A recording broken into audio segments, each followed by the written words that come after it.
So it seems like a long, long time ago that Donald Trump ran for president and he pretended to be populist, he pretended to be anti-establishment, he pretended to be against money in politics. Well, take a look at what's happening now. President Donald Trump met with two controversial Republican billionaires during a trip to Las Vegas. Wow, secret meetings with billionaires. When Air Force One landed, Trump was greeted by Steve Wynn. Steve Wynn, the former RNC finance chairman who resigned following accusations of sexual misconduct and whose former company was found by Massachusetts regulators last week to have run a long-standing cover-up, greeted Trump on the tarmac in Las Vegas just now.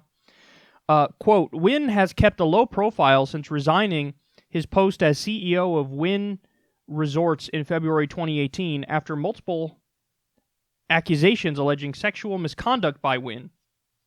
Since the allegations were made public, Wynn's relationship with the Republican Party has been highlighted by Democrats who note that despite his resignation from his fundraising post, the Republican National Committee has steadfastly refused to return any of the millions he's given, he added.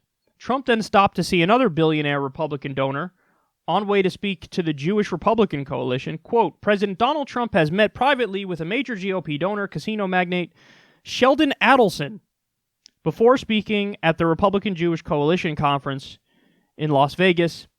The Associated Press reported the Adelsons gave President Donald Trump's campaign $30 million in 2016. During the 2018 midterm elections, Sheldon and his wife, Marianne Adelson, donated at least $112 million in efforts to protect Republicans' majorities in Congress. The week following the election, Trump announced he would award Miriam Adelson the Presidential Medal of Freedom, America's highest civilian honor. So stop and think about this. Donald Trump, the swashbuckling fake populist, who said, I'm not taking any money, I don't owe these people any favors. He's now meeting secretly with multiple billionaires who are known for financing Republican politics. What are you doing? Why are you doing that, buddy? Why are you doing that? This also happens to coincide with Donald Trump turning over Syrian territory to Israel. Just saying, you know what? You can have it. I have hereby announced that you can take it. The fuck is that?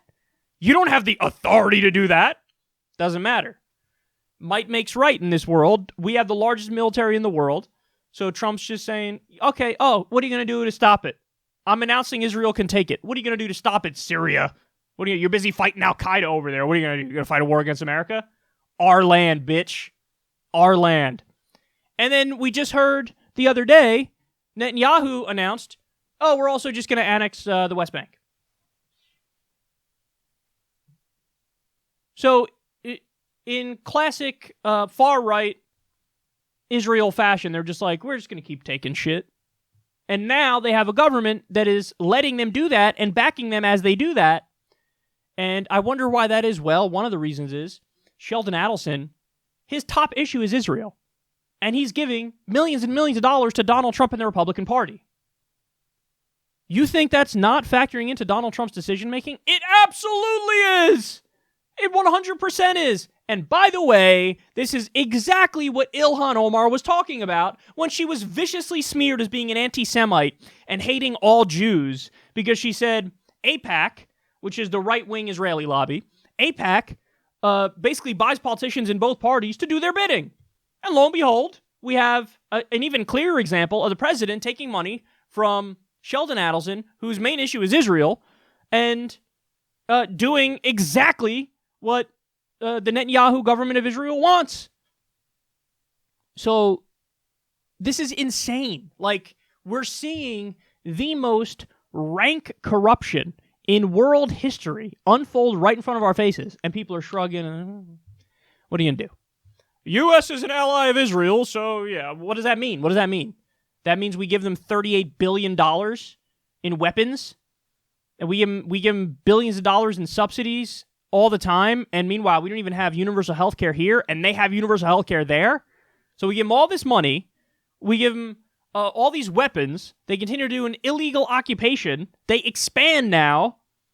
Every couple of years, Netanyahu does a bomb incursion into Gaza and kills 80% civilians, including women and children. And what do we do here? We shrug, and then we lecture everybody else about human rights. The fuck are you talking about? Are you kidding me? And Mr.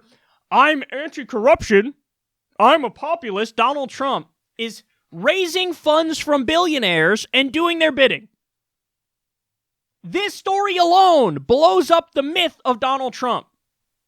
This story alone blows up the myth. Meeting with multiple billionaires and doing their bidding. This little puppet bitch. You think he's his own man? He's not his own man. And he surrounded himself with the worst characters in the world. He fucking packed his administration with Goldman Sachs and passed a massive tax bill that's a giant giveaway to Goldman Sachs and to Wall Street. He's got John Bolton making foreign policy decisions for him. The guy who, the Hawks Hawk, the guy who makes George W. Bush look like Noam Chomsky. That's what this guy's doing. That's who this guy is. He doesn't know what the fuck he's doing. He's listening to whoever's got the most sway around him. You know who's got the most sway around him? The people who got the most fucking money. Assholes like Sheldon Adelson, who wouldn't give a fuck if they totally ethnically cleansed Palestinians. He wouldn't care. In fact, he supports that shit. Sheldon Adelson once said, we should drop a nuke on Iran in the desert to let them know we mean business. And this is the dude who's controlling U.S. politicians. And that's not anti-Semitic. That's factual. It's not saying all Jews are bad. It's saying one billionaire asshole is controlling politicians through his money. That is a fact. And unlike Ilhan Omar, you come after me for that, I'm not going to, I'm sorry. I'm not going to apologize because it's fucking true. It's true, and I'm calling it out.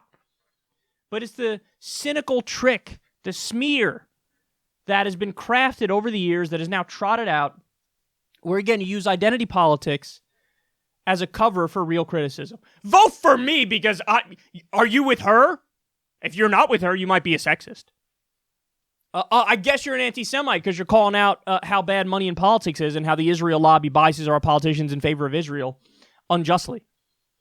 These are all tricks. Don't fall for the tricks. Fight back, because this story right here is unbelievable, and it tells you more about how American politics functions than anything else.